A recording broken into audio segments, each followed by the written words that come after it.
Som. Ei. Nessa noite eu quero te fazer um convite. Quero que você saia daqui desafiado por esse convite. Quero convidar você a se encher. A se encher de alegria. Mas isso vai depender de onde estão os seus olhos. Para onde você está olhando. Não há como negar que se você ficar somente olhando os noticiários, o momento em que nós vivemos, tudo o que tem acontecido, essa questão de pandemia e tantas outras notícias que nos abalam, se você ficar olhando só essas coisas, vai ser muito difícil você se encher de alegria. Você ter atitude de gratidão, de ação de graças. Mas a gente vai olhar para um homem que também passou por muitas experiências difíceis, mas ele tinha um comportamento diferente. As circunstâncias externas não influenciavam na vida dele ao ponto dele agradecer, louvar e viver cheio de alegria. É um salmo tão conhecido por alguns. Talvez você já leu tanto esse texto, o salmo de número 100. Um salmo de ação de graças. Na NVT, por favor, irmão. E ele faz um convite. Aclamem, celebrem, cantem ao Senhor. Todos os habitantes da terra. Aclamem, louvem, celebrai com júbilo. Nas traduções mais antigas. Cantem hinos a Deus, todos os moradores da terra. Ele faz um convite a todos nós. E esse texto mostra como tem que ser o nosso comportamento quando nós nos apresentamos a Deus, no nosso culto de adoração, no nosso momento de louvor. Aclamar ao Senhor, bendizer ao Senhor, celebrar com júbilo ao Senhor. E esse convite é para todos, para nós que já tivemos um encontro com Jesus, e nós convidar a todos para que também tenham essa experiência, para que possam celebrar ao Senhor. O versículo 2 vai dizer: sirvam ao Senhor com alegria, apresentem-se diante dele com cânticos. Sirvam, adorem, venham cultuar a Deus, mas façam isso com alegria, com cânticos. Se apresente diante dele. Olha a atitude que nós devemos ter quando nos apresentamos a Deus. Com alegria. Mas diante desse cenário, pastor, é possível fazermos isso? Sim. Apresentar a Deus um cântico de alegria. Cantando até a sua presença. Reconheçam que o Senhor é Deus, foi Ele que nos criou, e a Ele nós pertencemos. Somos o seu povo, o rebanho que Ele pastoreia. Reconheçam, sabei, lembrem, o Senhor, Ele é Deus. Não há como nenhum outro como Ele. E Ele nos fez o seu povo. E Ele nos convida: entrem por suas portas com ações de graças, nos seus pátios com cânticos de louvor, deem graças, louvem o seu nome. Como você entra quando você vem para este local de reunião? Você vem dessa forma, com ações de graças, com cânticos de louvor, louvando o nome do Senhor? Ou você chega aqui já totalmente diferente de quando você saiu de casa, vamos para a igreja. Aí tem o trânsito, tem os filhos, tem esse caminho até chegar aqui. Olha o convite, ações de graças. E o versículo 5, o último versículo, ele diz: pois o Senhor, Ele é bom. O seu amor, Ele dura para sempre. E a sua fidelidade, ela é por todas as gerações. Uma outra versão diz: a sua fidelidade, ela nunca acaba. Desde pequenos nós aprendemos a agradecer pelo que temos e por aquilo que nós recebemos. Seja um presente, seja um elogio. Que pai ou mãe não ensinou o seu filho a fazer isso? O que você tem que falar quando recebe um presente? Quando recebe um elogio? Qual que é a palavrinha mágica? Obrigado. Nós incentivamos e ensinamos os nossos filhos a fazer isso. Ser grato não é uma tarefa fácil para muitas pessoas. Ser agradecido, ser alegre não é algo fácil para muitas pessoas. Mesmo nos tempos difíceis, alguns passaram, alguns estão passando. Como permanecer grato, agradecido, alegre em meio às lutas que você já enfrentou, que você está enfrentando, que enfrentaremos? Como ser grato? Portanto, nessa noite eu quero arrancar da sua mente um pouco essa agenda corrida. Pode deixar, irmão, no Salmo, no versículo 1 mesmo, por favor. Arrancar da sua mente essa agenda corrida de tantos compromissos, de tantas atividades, de tantas demandas, e fazer com que você olhe para a palavra. Porque quando a gente olha para a palavra, quando o nosso foco está nas promessas, as coisas vão ficar um pouco diferentes na nossa vida. Agora, se os seus olhos estiverem nos noticiários, naquilo que você vê na internet, naquilo que você vê como cenário mundial, nacional, com relação a eleições e tantas coisas, você não vai ter essa alegria. Você não vai ter esse coração cheio de graças. Então eu quero apresentar para você alguns motivos hoje do porquê temos que ter um coração cheio de gratidão. Primeiro, nós fomos criados para celebrar, para adorar, para exaltar a Deus. Se tem um motivo, um propósito por que estamos aqui, é para adorar a Deus. Para isso fomos criados. Para isso Deus criou você, escolheu você, chamou você, para você adorar a Deus. E a gratidão é o tema do Salmo de número 100. O que o salmista está ensinando é: não tem como experimentar a bondade de Deus e não ter a atitude de gratidão no coração.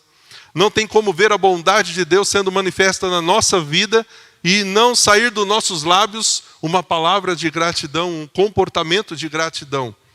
Quando a gente olha e vê os atributos desse Deus, as suas qualidades, a sua grandeza, a forma como cuida de nós, e nós olhamos para nós e vemos que nós não merecemos tudo isso, e nós vemos então que é a bondade de Deus, a misericórdia de Deus. Não tem como ver tudo isso e não agradecer a Deus.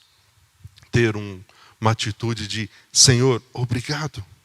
Portanto, a gratidão é o Salmo 100. Para isso fomos criados. Celebrar, aclamar ao Senhor. E esse convite é para todos os habitantes da terra. Portanto, a minha oração nessa noite é para que você encha de alegria seu coração, sua alma, e celebre ao Senhor. Nossa alegria, a alegria no Senhor é a nossa força. E só vamos continuar tendo força para continuar caminhando quando nós estivermos cheios dessa alegria.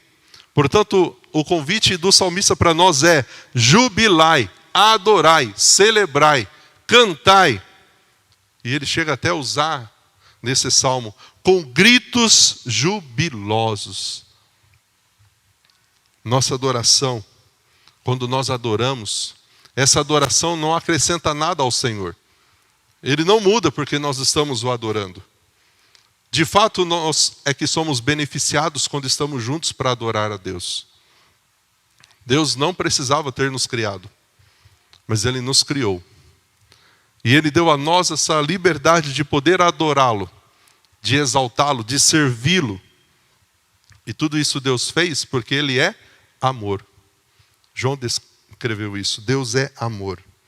Deus não precisava de nós. Somos nós que precisamos dEle. Mas Ele nos chamou, nos salvou e nos convida para termos uma atitude de celebração, de júbilo. E aí então o salmista vai dizer alguns imperativos, alguns motivos do porquê nós temos que celebrar ao Senhor. Interessante que esse salmo ele vai falar não só da alegria, mas do serviço. De quando nós usamos a nossa vida, os dons que Deus deu a você, os talentos que Deus deu a você, as qualidades que Deus deu a você, os benefícios que Deus dá a você, financeira, para que você possa servir ao Senhor com alegria. Usar aquilo que você tem nas suas mãos para servir aos outros, para que outros também tenham contato com esse Deus. Sirvam ao Senhor com alegria. Quantos aqui já estão servindo em algum ministério? Num pequeno grupo, em algo que a igreja oferece. Quando você serve, faça com alegria. Sirvam com alegria, até porque você não está servindo aos homens, mas está servindo a Deus. Portanto, ele vai começar mostrando alguns motivos. Primeiro, reconheçam que o Senhor é Deus, foi Ele que nos criou. Então nós o louvamos, nós o exaltamos porque Ele é o nosso Criador. Ele nos criou. Eu sou professor de História. No sexto ano do ensino fundamental e primeiro ano do ensino médio, geralmente os livros didáticos eles vêm falando sobre a origem do homem. E poucos livros falam sobre o criacionismo, que o homem foi criado por Deus. Apresentam muitas teses com relação à evolução. Mas poucas coisas e poucas informações. E quando tem algo, é uma nota bem pequena no fundo da página. As pessoas, infelizmente, não querem reconhecer que Deus nos criou. Ele é o nosso Criador. Querido, Deus te criou, a sua imagem e semelhança. E é por isso que nós somos convidados a adorá-lo. Ele não só nos criou, mas agora nós pertencemos a Ele. Ele nos fez. Foi Ele, não a nós. Ele nos fez seu povo. Quantas pessoas ficam felizes de dizer assim, eu sou de partido tal, eu sou do time tal. Querido, nós somos do povo de Deus. Tem pessoas que morrem, dão a sua vida por coisas menores do que saber que agora nós pertencemos ao povo de Deus. Deus nos fez com carinho, Deus nos fez com dedicação, escolheu para sermos o seu povo. Não somos apenas mais uma das suas criações, somos o seu povo. E isso deveria encher o nosso coração de alegria, saber que nós somos povo de Deus. Acredite você ou não, mas uma das promessas que vão se cumprir é a do arrebatamento, em que Cristo voltará para buscar a sua igreja. E como num piscar de olhos, ao som da trombeta, a igreja vai ser arrebatada.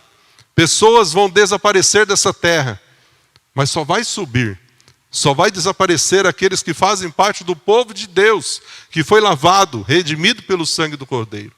Alguns não acreditam nessa promessa. Como nós cremos que a palavra de Deus é verdadeira, não mente, nenhuma das suas promessas falha, eu creio que essa promessa ainda vai se cumprir. E se você é do povo de Deus, essa promessa é para mim, é para você. Então eu não sei quando partirei dessa terra. Se é com a morte ou se é com o arrebatamento. Mas enquanto estiver aqui, minha atitude é: obrigado, Deus, por ter me criado, por fazer de mim o seu povo. Porque se dependesse de mim, eu não teria escolhido isso. Se dependesse de nós, hoje nós não estaríamos aqui, como família adorando a Deus. Mas Ele nos escolheu, Ele nos chamou, Ele nos tirou lá do lamaçal do pecado, nos trouxe para perto dEle. Fomos agora chamados de seu povo. Nós somos o rebanho que Ele pastoreia. Ele é o nosso Criador. Nós não somos uma mera obra da natureza, não. Nós somos filhos de Deus. Nós somos criados por Deus. Nós somos povo de Deus.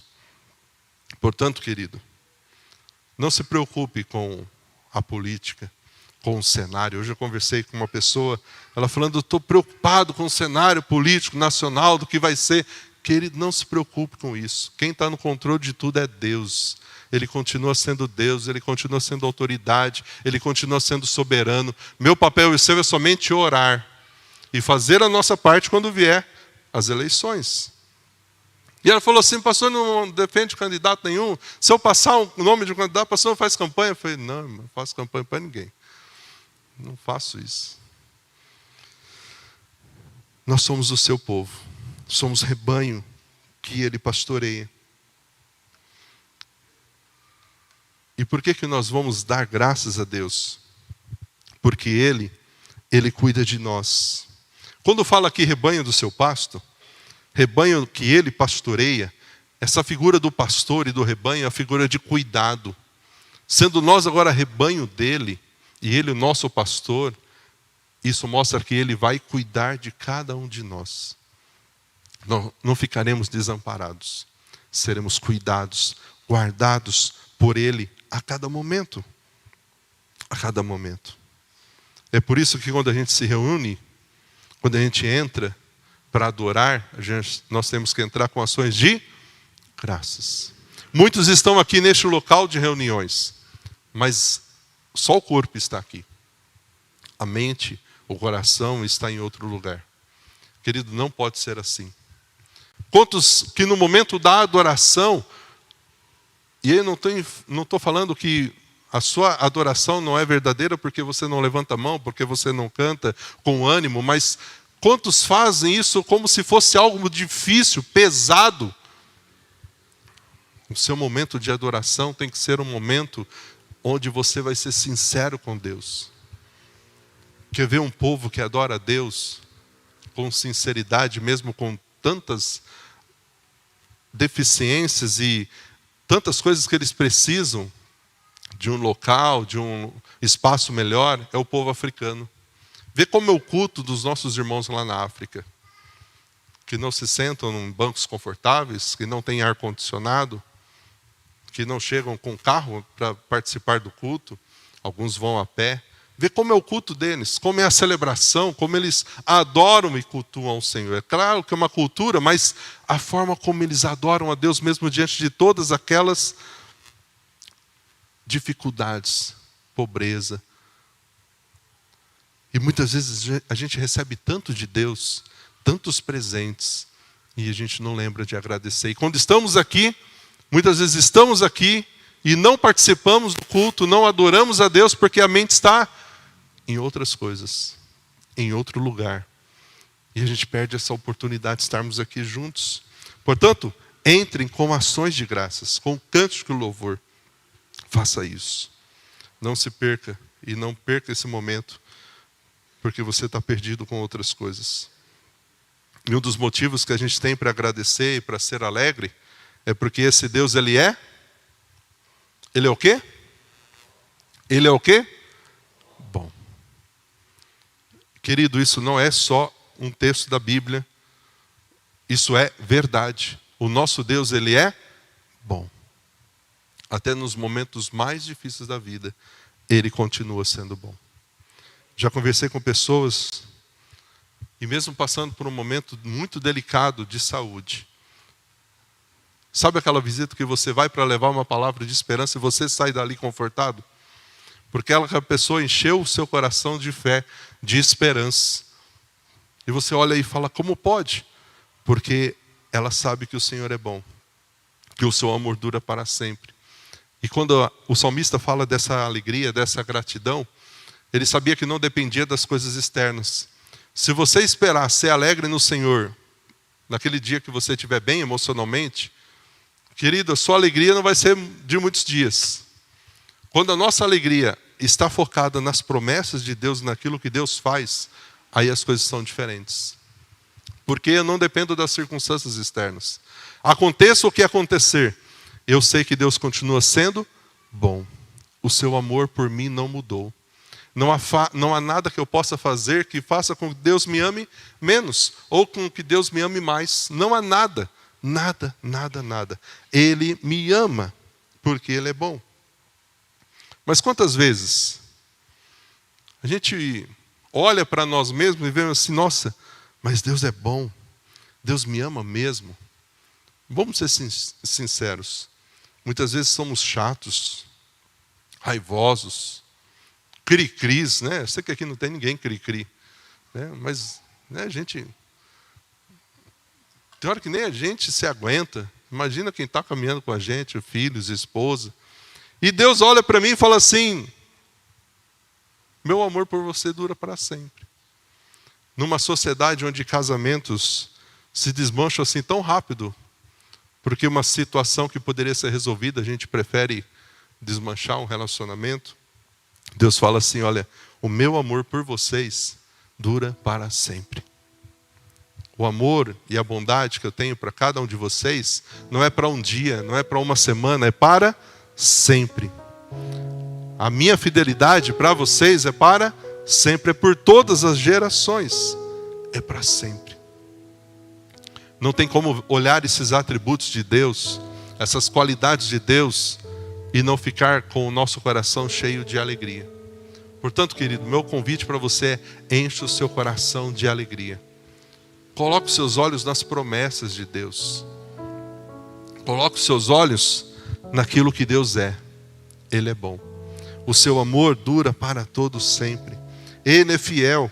Essa fidelidade se estende a toda geração. Quantos aqui já tomaram o famoso cano lá no trabalho? Foram traídos, foram enganados, foram decepcionados por pessoas, por homens. Quantos falsos amigos na vida, quantas falsas promessas que nós já ouvimos. Mas com Deus isso não acontece, porque Ele é fiel. E a fidelidade é para sempre. É para sempre. Esse salmo nos lembra da necessidade de nós reconhecermos que nós pertencemos ao Senhor. Eu pertenço ao Senhor. Eu sou o povo dele. Ele é o meu Deus. E se Ele é meu Deus, eu sou o povo dele, Ele é meu pastor, eu sou o rebanho do seu pastoreio, Ele cuida de mim. Isso não tira de nós a responsabilidade de viver com santidade, mas traz para nós essa certeza de que Ele fez os homens, Ele fez o mundo inteiro, e ainda assim, diante de toda essa criação, Ele olhou para mim e para você e nos amou, e nos escolheu para redimir, para salvar. Mesmo que eu e você tivéssemos o rejeitado, Ele nos amou. Ele ofereceu Jesus para morrer na cruz pelos meus, pelos seus pecados. E no domingo a gente vai fazer isso na ceia. Celebrar esse amor, essa graça, essa misericórdia. Portanto, a alegria nossa dos cristãos não se baseia apenas nas nossas emoções, nas circunstâncias confortáveis. Quando está tudo bem, eu estou feliz com Jesus, está tudo certo. Não, querido. Eu estou bem com Deus e alegre com Deus em qualquer situação, porque Ele é bom. Como ser humano, eu me entristeço. Vai ser difícil. Vou chorar. Vai doer. Em alguns momentos, eu vou precisar de apoio. Vou precisar saber que a igreja ora por mim, caminha comigo. Mas, queridos, quando eu me baseio de que essa promessa ela é verdadeira e não muda, mesmo sendo difícil, vai passar. Então eu não sei o que você tem passado, mas saiba que não é o fim. A história ainda não acabou. Talvez é só mais um capítulo. E a história continua. Porque você não está sozinho, você serve um Deus que é bom. Ele é bom. Portanto, aclamem ao Senhor toda a terra, todos os habitantes da terra. E é isso que a gente vai fazer nessa noite. Dizer: Senhor, eu sou grato. Eu sou grato por tudo que eu tenho. Eu sou grato por tudo aquilo que o Senhor faz. Eu sou grato pela sua fidelidade. Eu sou grato pelo seu amor. E eu quero convidar você a ficar de pé, para a gente poder declarar isso. Mas você não vai falar isso com aquela atitude assim: eu sou grato por tudo, como se fosse algo difícil. Você vai declarar com verdade, porque é isso de fato que você acredita, que nós somos gratos por tudo que Ele faz, por tudo que Ele é, por Ele ter nos amado. Então vamos fazer desse cântico nossa resposta a esse convite do Salmo 100. Senhor, eu quero te adorar. E quero que a minha vida seja uma atitude de louvor a cada momento. Porque culto, irmãos, não é só aqui. Culto é lá na nossa casa também. Culto é no nosso trabalho também. Culto, ele começou quando a gente aceitou Jesus e ele não termina. Ele continua. Nossa vida tem que ser uma vida de adoração, de culto ao Senhor. Não é só aqui. Então vamos declarar isso. Senhor, obrigado. Obrigado pela sua fidelidade, pelo seu amor. Eu sou grato Por tudo